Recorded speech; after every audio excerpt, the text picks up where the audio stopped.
اللہ اکبر، اب اس نے آنا تھا جس نے عالم کا رنگ بدلنا تھا، اب اس شخصیت کی آمد ہونے والی تھی جس کی وجہ سے یہ کائنات بنائی گئی ہے۔ لوگ کہتے ہیں میلاد کیوں مناتے ہو؟ ارے جس کے لیے ساری کائنات بنائی گئی ہو، جو وجہ تخلیق کائنات ہو، رسول پاک وہ ہے، ہی از the reason of the all creation۔ اور یہ میں نہیں کہہ رہا، یہ رب فرما رہا ہے حدیث قدسی میں کہ اے محبوب اگر تمہیں نہ بناتا تو یہ کائنات ہی نہ بناتا، نہ یہ چاند بنتا، نہ سورج بنتا، نہ آسمان، نہ جنت، ارے نہ میں ہوتا نہ آپ ہوتے۔ جس کی وجہ سے میں اور آپ دنیا میں آئے ہیں، جب اس کی ولادت کی باری آ رہی ہے تو دیکھو دنیا کا رنگ کیسے بدلا جا رہا ہے، دنیا کو میسج کیا دیا جا رہا ہے۔ 55 دن پہلے پوری دنیا میں یہ شور مچ گیا کہ مکے میں ایک ایسا واقعہ ہوا ہے کہ اب کعبے والوں کو کوئی نہیں ہرا سکتا، اب کعبے کا رکھوالا آنے والا ہے، اب کعبے کو عزت دینے والا آ رہا ہے، کعبے سے بت نکال کر اس کے طواف کو تقدس کے ساتھ جاری کرنے والا آ رہا ہے۔ شاعر کہتے ہیں نا، آئی نئی حکومت سکہ نیا چلے گا، آئی نئی حکومت سکہ نیا چلے گا، عالم نے رنگ بدلا صبح شب ولادت مبارک ہو، وہ شاہ پردے سے باہر ہونے والا ہے، گدائی کو زمانہ جس کے در پر آنے والا ہے۔ اللہ اکبر، یہ واقعہ نبی پاک کی ولادت سے 55 دن پہلے ہوتا ہے، اور پھر 12 ربیع الاول کا وہ مبارک دن تشریف لاتا ہے کہ جب نبی آپ پاک علیہ السلام صبح صادق کے وقت پیر کا دن ہوتا ہے اور اس دنیا میں مکہ پاک میں تشریف لاتے ہیں۔ ہر طرف خوشی کا سما ہے، نور کی برسات ہے۔ بی بی آمنہ فرماتی ہیں جب ولادت کا وقت تھا میرے جسم سے ایسا نور بلند ہوا جس میں نے دوسرے ملکوں کے محلات کو دیکھ لیا۔ فرماتی ہے میں نے دیکھا کہ ایک مشرق میں جھنڈا لگایا گیا، ایک مغرب میں جھنڈا لگایا گیا، ایک کعبے کی چھت پر جھنڈا لگایا گیا، اور اس کے بعد نبی پاک کی ولادت ہوتی ہے۔ اللہ اکبر، میرے آقا کی ولادت کے وقت جھنڈا لگانا یہ فرشتوں کا طریقہ ہے، تو اے جھنڈے لگانے والوں تمہیں مبارک ہو۔ اب آگے چلیے، میرے آقا کے بچپن کا ایک واقعہ پھر میں بیان کو اختتام کرتا ہوں۔ ویسے تو میرے آقا کی ہر ادا نرالی ہے، اللہ اللہ وہ بچپنے کی پھبن، اللہ اللہ وہ بچپنے کی پھبن، اس خدا بھاتی صورت پہ لاکھوں سلام۔ نبی پاک کی ہر ادا نرالی، عام بچوں کی طرح بہت سارے معاملات آپ کے ساتھ نہیں تھے۔ آپ ختنہ شدہ، ناف کٹی ہوئی، ناف کاٹنی پڑتی ہے جب بچہ پیدا ہوتا ہے، ناف بریدہ ہیں، ختنہ شدہ ہیں، خوشبوؤں میں مہکے ہوئے، غسل کیے ہوئے میرے آقا دنیا میں تشریف لاتے ہیں، اور جیسے ہی دنیا میں آتے ہیں میرے آقا سجدے میں چلے جاتے ہیں۔ زبان مبارک سے رب حبلی امتی کی صدائیں ہیں، صلاۃ و سلام میں پڑھتے ہو نا، رب حبلی امتی کہتے ہوئے پیدا ہوئے، حق نے فرمایا کہ بخشا الصلاۃ والسلام۔ تو کیسے آقا ہیں کہ جو آتے ہی امت کو یاد کر رہے ہیں، سبحان اللہ۔ اب عرب کے لوگوں میں یہ دستور تھا کہ جب بچے چھوٹے ہوتے تھے تو وہ ان کو دودھ پلانے کے لیے ذرا دیہاتوں میں بھیج دیتے تھے۔ اس کی دو وجوہات تھیں، ایک تو ان کی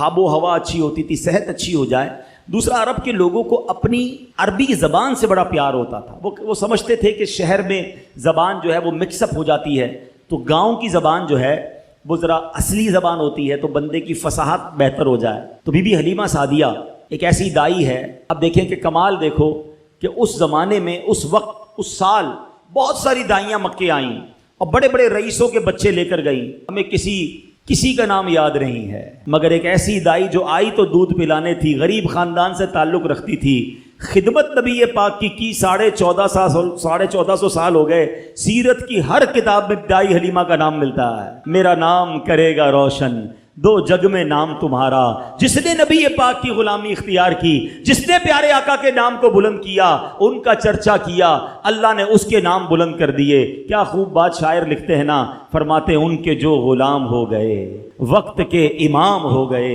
نام لیوا ان کے جو ہوئے ان کے اونچے نام ہو گئے۔ تو دائی حلیمہ کہتی میں بھی کمزور تھی، غریب بھی تھی، خود میرے پاس بھی دودھ بہت کم آتا تھا، اپنا بچہ میرا دودھ کی وجہ سے بلکتا تھا۔ میں مکے پاک آئی، سب دائیوں نے بچے لے لیے، مجھے کسی نے بچہ نہیں دیا، مگر میں نے ایک بچہ دیکھا، چاند سا چہرہ، خوبصورت چہرہ، نورانی چہرہ، مگر کوئی دائی اسے نہ لے گئی، کیونکہ نبی پاک کی ولادت سے پہلے ہی پیارے آقا کے والد محترم کا وصال ہو گیا تھا۔ دائیوں نے سوچا والد ہی نہیں ہے، ہمیں مال نہیں ملے گا, ہمیں تحفے نہیں ملیں گے. تو کسی نے بچے کو نہیں لیا. آپ سوچتی ہیں میں خالی آئی تھی, خالی جانا نہیں چاہتی تھی, سوچا کسی نے نہیں لیا. جیسے بچے کو دیکھا دل میں جگہ بن گئی. بڑا پیارا مسکراتا چہرہ تھا, نورانی چہرہ تھا. میں نے سوچا خالی ہاتھ جانے سے بہتر ہے اسی بچے کو ساتھ لے لیتے ہیں. اب سبحان اللہ, دائی علیمہ کہتی جیسے ہی بچے کو گود میں لیا میرے پاس بھی دودھ بڑھنے لگا, میری بکری کے تھن بھرنے لگے. ہم سب گھر والوں نے دودھ پیا. میں نے اپنے بچے کو بھی اپنا دودھ پلایا. جناب رسول اللہ صلی اللہ تعالی علیہ وسلم نے بھی دودھ پیا. اب جب واپسی کا سفر شروع ہوا, کہتی جب آ رہی تھی میرا خچر بھی لاغر, میری اونٹنی بھی کمزور, میری اونٹنی سب سے پیچھے رہ جاتی. کئی بار قافلے والوں نے کہا اے حلیمہ تمہاری وجہ سے قافلہ روکنا پڑتا ہے, تمہاری اونٹنی اور تمہارا خچر پیچھے رہ جاتا ہے. اللہ اکبر. کہتی جب واپسی کا سفر ہے میری اونٹنی سب سے آگے ہے, میرا خچر سب سے آگے ہے. گاؤں والے کہتے حلیمہ کیا جانور تبدیل کر لیا, کیا نئی اونٹنی خرید لی؟ کہا اونٹنی تو وہی ہے, یہ برکت ساری اس بچے کی ہے, اس نور والے چہرے والے کی ہے. کہتی جب گاؤں میں پہنچتے ہیں رات ہوئی, جب صبح ہوئی تو گاؤں والے آ کے پوچھنے لگے اے حلیمہ ساری رات تیری جھونپڑی سے روشنی آتی رہی, نور نکلتا رہا, کیا تو نے ساری رات لائٹ جلائی تھی, چراغ جلائے تھے؟ کہتی چراغ تو نہیں جلایا, یہ بچہ ہی ایسا ہے کہ ساری رات اس کے چہرے سے نور نکلتا جا رہا ہے. اللہ اکبر. بی بی حلیمہ کہتی میری بکریاں چرانے میرے بچے جاتے, سارے گاؤں سے زیادہ میری بکریاں فربا ہونے لگ گئیں, موٹی تازی ہونے لگ گئیں. گاؤں والوں نے کہا پتہ تو کرو یہ حلیمہ کی بکریاں کدھر جاتی ہیں, ہماری بکریاں کمزور, اس کی بکریاں طاقتور, اپنی بکریاں ان کے ساتھ بھیجو. اسی کے ساتھ بھیجی جانے لگی. مگر فرق کسی میں نہیں آتا تھا, صرف بی بی حلیمہ سعدیہ کی بکریاں جو ہیں وہ فربا ہیں. گھر میں عجب رونق ہے. دنیا میں ہم کسی کو کوئی پیسے دیں کہ بھئی یہ میرے 50,000 روپے ذرا رکھ لو, اور تھوڑے دنوں بعد میں اس کو کہوں یار وہ جو میرے 50,000 تھے اس میں سے 5,000 دے دو, یہ صاحب مجھے 5,000 واپس دے دیں. انہوں نے مجھ پر کوئی مہربانی کی نہیں نا, پیسے میں نے دیے, میرے ہی پیسے تھے, اور 50 میں سے میں نے 5 ہی مانگے ہیں. اچھا میں اس 5,000 پہ اس کو شاباش بھی دوں, تحفہ بھی دوں, خوش بھی ہو جاؤں, تو لوگ کہیں گے کمال ہے یار, اپنی پیسے تھوڑے سے لے کر پھر کس بات کی خوشی ہے, پھر کس بات کا انعام ہے. ٹھیک ہے نا, کوئی کمال نہیں ہے اس بندے کا جس کے پاس ہم پیسے رکھوا کے ہمارے ہی پیسے اس میں سے بھی تھوڑے لے لیں. میرے رب کی شان دیکھیں کہ مال کون دیتا ہے, اللہ دیتا ہے. اچھا اللہ اپنے مال میں سے فرماتے میری راہ میں خرچ کر لو. اچھا ہم خرچ کر بھی لیں تو کمال کیا کیا, دیا اسی نے تھا. بلکہ مزے کی بات بتائیں کہ صرف مال نہیں دیتا, مال تو بہت سو کو دیا ہے, پھر اللہ خرچ کرنے کی توفیق بھی اللہ ہی دیتا ہے. دنیا میں سے بہت سارے لوگ ہیں جن کو اللہ نے بہت دیا ہے, توفیق نہیں دی ہے, اربوں پتی ہیں, زکوٰۃ نہیں نکلتی ہے. نفلی صدقات کی بات تو بعد میں آئے گی نا, جو فرض ہے جو ضروری ہے دینا وہ نہیں نکلتا کیونکہ توفیق نہیں ہے, دل نہیں چلتا. سبحان اللہ. مال بھی رب دے, توفیق بھی رب دے, اور بندہ کچھ خرچ کر لے تو انعام بھی ربی عطا فرماتا ہے, جنت کی نعمتیں بھی رب عطا فرماتا ہے. بلکہ ایک جگہ تو رب نے فرمایا قرآن میں ہی, ہے کوئی جو اللہ کو اچھا قرض دے, قرض حسنہ. بڑی عجیب بات ہے کہ یار رب کو قرض کون دے سکتا ہے, جب مال ہی رب نے دیا ہے تو اللہ کا مال ہے. اللہ فرماتا ہے کوئی جو میری راہ میں خرچ کرے, اللہ فرماتا ہے کوئی جو اللہ کو قرض دے. اس کا مطلب کیا ہوا؟ علماء نے بڑی ڈیبیٹ کی اس پر, یہ لفظ قرض کیوں لایا گیا. تو اس کے پیچھے علماء نے جو ریزن بیان کیا کہ دنیا میں جب آپ کسی کو تحفہ دیتے ہیں نا تو واپسی کی امید نہیں ہوتی اور رکھنی بھی نہیں چاہیے. تحفے کا مطلب تو آپ نے دے دیا نا, گفٹ ہے. کچھ لوگ تو تحفہ دے کر بھی امید رکھ رہے ہوتے ہیں, آج میں نے دیا دیکھو کل کیا دے گا. تحفہ بھی غرض کے ساتھ, تحفہ بھی کنڈیشن کے ساتھ. تحفہ کنڈیشن کے ساتھ نہیں ہوتا. گفٹ دیا تو دیا, اچھے دل سے دیا کرو. لیکن جب آپ قرض دیتے ہیں نا تو آپ کو پتا ہوتا ہے یہ واپس آنا, جبھی تو قرض ہے. آپ تو کنڈیشن بھی لگاتے ہیں, چیک بھی کرتے ہیں کس کو دے رہا ہوں, واپس دے گا نہیں دے گا. اللہ اکبر. فرمایا جو رب نے قرآن میں فرمایا نا, ہے کوئی جو اللہ کو اچھا قرض دے اور اللہ اس کو پھر بڑھا کے لوٹائے گا. تو اس کا مطلب یہ ہے کہ دینے والا اللہ کی راہ میں یقین رکھے کہ جو میں دے رہا ہوں یہ مجھے ضرور واپس ملے گا, اور جتنا دیا اتنا نہیں ملے گا, اللہ اپنے کرم سے اس کو بڑھا کر واپس لوٹائے گا. نبی پاک علیہ السلام فرماتے ہیں بے شک صدقہ کرنے والوں کو صدقہ قبر کی گرمی سے بچاتا ہے, اور بلا شبہ مسلمان قیامت کے دن اپنے صدقے کے سائے میں ہوگا. جب سایہ نہیں ہوگا, جب بہت گرمی ہوگی, جب بڑی تپش ہوگی, سوچو صدقہ کرنے والا کتنا خوش نصیب ہے. اور وہ اور خوش نصیب ہے جو روزانہ کچھ دنوں کے بعد جب موقع ملتا ہے دیتا ہی رہتا ہے. میرا سایہ بڑا ہو جائے, میں اس گرمی میں کہیں تپش میں مارا نہ جاؤں. اگر اس نیت سے صدقہ دو کہ مولا کریم قیامت کے دن کی گرمی سے بچا لیجیے تو انشاءاللہ صدقہ دینے کا لطف بھی اور آئے گا. یا الہی گرمی محشر سے جب پھڑکے بدن دامن محبوب کی ٹھنڈی ہوا کا ساتھ ہو. یا الہی جب زبانیں باہر آئے پیاس سے ساقی کوثر شہے جود و عطا کا ساتھ ہو. اے میرے بیچ اسلامی بھائیوں صدقہ دینے میں بڑی جس کو کہنا خوشی دلی کے ساتھ آگے بڑھ کر ان موقعوں سے فائدہ اٹھانا چاہیے. صدقہ عمر میں اضافے کا بھی باعث بنتا ہے. جی ہاں بڑا کمال کا واقعہ ہے.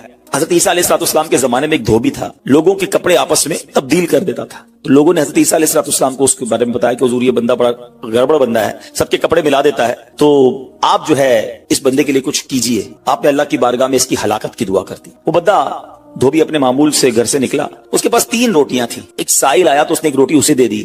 سائل نے دعا دی اللہ تعالیٰ تجھ سے آفات سماویہ یعنی آسمانی آفتیں سے تجھے بچا لے.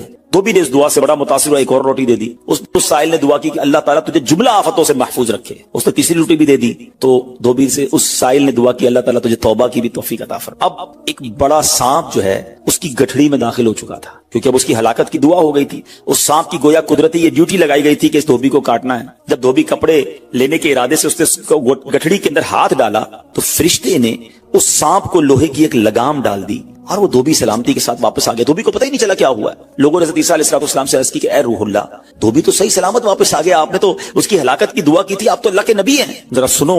حضرت عیسیٰ علیہ السلام نے دھوبی کو بلایا, فرمایا بتاؤ تم نے کون سی بھلائی کی ہے؟ کہتا 3 روٹیاں تھیں, تینوں اللہ کی راہ میں صدقہ کی, اور وہ مجھے فقیر جو تھا وہ ہاتھ اٹھا کر جھولیاں اٹھا کر دعائیں دیتا رہا. تو آپ علیہ السلام نے سانپ سے پوچھا کہ تم نے اسے قتل کیوں نہیں کیا؟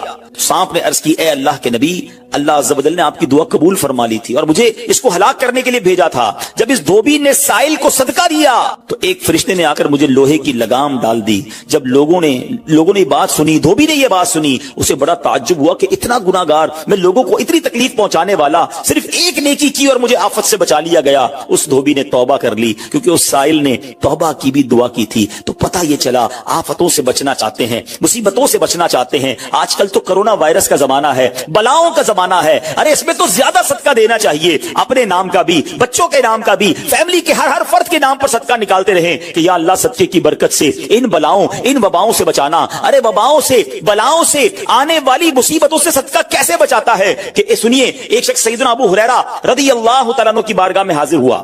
کہنے لگا حضور میرا بیٹا سمندری سفر پر گیا ہے, آپ اس کے لیے دعا فرمائیں. آپ رضی اللہ تعالیٰ عنہ نے فرمایا اس کی طرف سے صدقہ دو, سفر پر جایا کرو نا, صدقہ دے کے جایا کرو. بیٹا یا فیملی کا کوئی فرد سفر پر ہے, صدقہ دو کہ خیر سے واپس آ جائے. سیدنا ابو ہریرہ رضی اللہ تعالیٰ عنہ نے فرمایا سمندری سفر پر ہے, اس کے لیے صدقہ دو. اس وقت سمندر میں موجیں اٹھ رہی تھیں. یہاں باپ اور حضرت ابو ہریرہ رضی اللہ تعالیٰ عنہ میں گفتگو ہو رہی ہے, عین اسی وقت ادھر سمندر میں موجیں اٹھ رہی تھی, جہاز ڈوبنے کے قریب تھا. ادھر اس کے والد نے اللہ کی راہ میں صدقہ دیا اور وہاں کہنے والے کو کہتے ہوئے سنا گیا اے سواروں تمہارے لیے سلامتی ہے, بے شک اللہ تعالیٰ نے فدیہ قبول فرما لیا. بیٹا سفر سے واپس آیا, اپنے والد کو سارا واقعہ سنایا کہ جہاز موجوں میں تھا, قریب تھا کہ ڈوب جاتا, مگر پھر ایک ندا آئی کہ تمہارے لیے جو صدقہ دیا گیا ہے وہ قبول کر لیا گیا ہے. تو اے میرے بیچ اسلامی بھائیوں, میں نے آپ کو احادیث بھی سنائی ہیں, آپ کو واقعات بھی سنا رہا ہوں کہ صدقہ بلاؤں کو ٹالتا ہے, صدقہ بیماریوں کو ٹالتا ہے. آپ میں نبی پاک علیہ الصلوۃ والسلام کی زبانی ایک خوبصورت واقعہ آپ کو سناتا ہوں. پیارے آقا علیہ الصلوۃ والسلام نے ہی یہ واقعہ صحابہ کرام کو سنایا.